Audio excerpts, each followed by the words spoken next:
చెప్పుకోని అవసరం లేదు. ప్రతి బలహీనతలో నీవు కారుస్తున్న కన్నీరు అది లోపలికి చెప్పుకుంటే కన్నీరు వ్యర్థమైపోద్ది. కానీ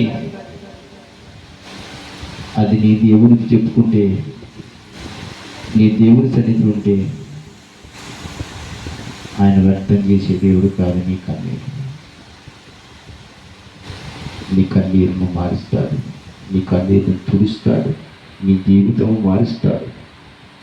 పూర్వం ఉన్నదానికంటే దేవుని సన్నిధిలో కృతజ్ఞత కలిగి ఉంటే పూర్వం ఉన్నదానికంటే నిన్ను ఏమండి పూర్వం ఉన్న పరిస్థితుల కంటే సారైపోతున్న వెధవరాలు లేని స్థితిలో వచ్చి దేవుని సేవకుని చేర్చుకోండి. ఆ కుటుంబం ఏమైనా కరువు అయిందా? ఆమెకు భర్త కొల్లేడు. ఆమె ఆదరించేవారు ఎవరూ లేదని అక్కడ రాయబడి ఉంది. ఒంటరిగాళ్ళు, ఒంటరి పరిస్థితులు ఉన్నవారు.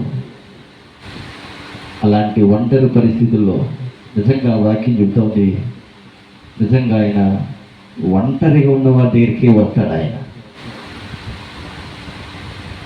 ఆఖరు ఒంటరిగా ఉంది, చిన్న పిల్లోడిని వేసుకోండి. ఆఖరితో దేవుడు మాట్లాడలేదా? ఆమె ఆఖరి క్షణాలు ఆమంటది, ఇక చచ్చిపోతే పోలేదు, నా జీవితం ఎందుకు, నా కర్మ ఇట్లా కాలిపోయింది, మనుషుల మాటని నా జీవితాన్ని పాడు చేసుకున్నాను, నా జీవితమే రోత జీవితం అయిపోయింది, నమ్మిన వారు నన్ను చేరదీయలేదు, నన్ను బయటికి నెట్టి వచ్చారు, ఇక ఎక్కడికి వెళ్ళినా నా జీవితానికి విలువ లేదు అనుకుంది. దేవుడు అంటే ఆగారితో, అమ్మా నువ్వు అనుకుంటున్నావు నీ జీవితంలో విలువ లేదని, నువ్వు నా దగ్గరికి వస్తే నీ జీవితాన్ని విలువగా చేస్తా. నేను ఏ ఇంటిలో నుంచి నువ్వు వేదన పడుకుంటూ తిరిగి వచ్చావో, తిరిగి ఆ ఇంట్లో నిన్ను నీ కొడుకును కూడా ఆయన అంటాడు మాట, నన్ను దీవిస్తే అన్నందుకు ఆమెమీ సంతోషపడలేదు. కానీ నాకు తెలిసి దేవుడు ఒక మాట అంటాడు, నీ కొడుకును కూడా దీవిస్తాను. ఆమేన్, హల్లెలూయా. నీ కొడుకును కూడా నేను దీవిస్తాను, నీ సంతానాన్ని ఆశీర్వాదకరంగా నేను మారుస్తాను.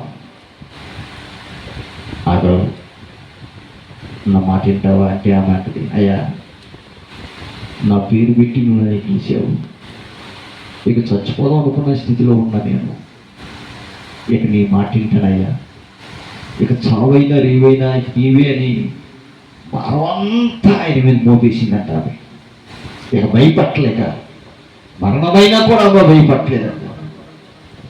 ఎన్నో ఇబ్బందులు వచ్చినప్పుడు కూడా ఆమె భయపట్టలేదంట. ఎందుకు చెప్పనా?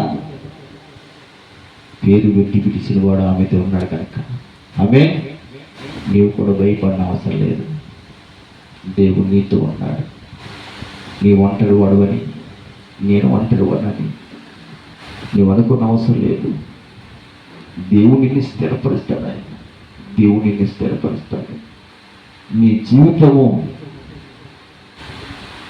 ఏ విధంగా మారుస్తాడో చూసిన వాళ్ళు, ఎట్లా జీవితము పరిస్థితి ఎట్లా ఎందుకు ఎట్లా మారిపోయింది, కారణం ఏంటంటే ఆమె నమ్ముకున్న దేవుడు అధికుడు. ఆమె నమ్ముకున్న దేవుడు గొప్ప దేవుడు. అన్నీ విడిచిపెట్టేసింది, మాటలు విడిచిపెట్టేసింది, లోకంలో మాటలు, బూతులు మానేసింది, పరిస్థితులన్నీ మానేసింది. ఇక దేవుని సన్నిధిలో ఆ కోరిక ఒకటి, అయ్యా ఇక చావైనా రేవైనా నీవే అని ఆమె చింతంతా ఆయన మీద మోపేసింది. ఆమె చింతంతా ఆయన మీద మోపేసి ఇక ఆయన సన్నిధిలోని స్థిరపరచబడి విడిచిపెట్టాడు. ఆమె కొడుకు మీద దేవుడు విడిచిపెట్టాడు.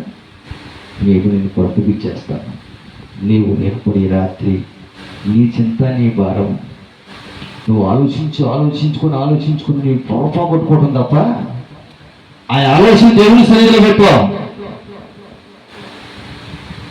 దేవుని ఆలోచనకి అధిక ఆలోచన కాని చేసి నేను ఎంత ఆశ్చర్యకరమైన మారుస్తాను.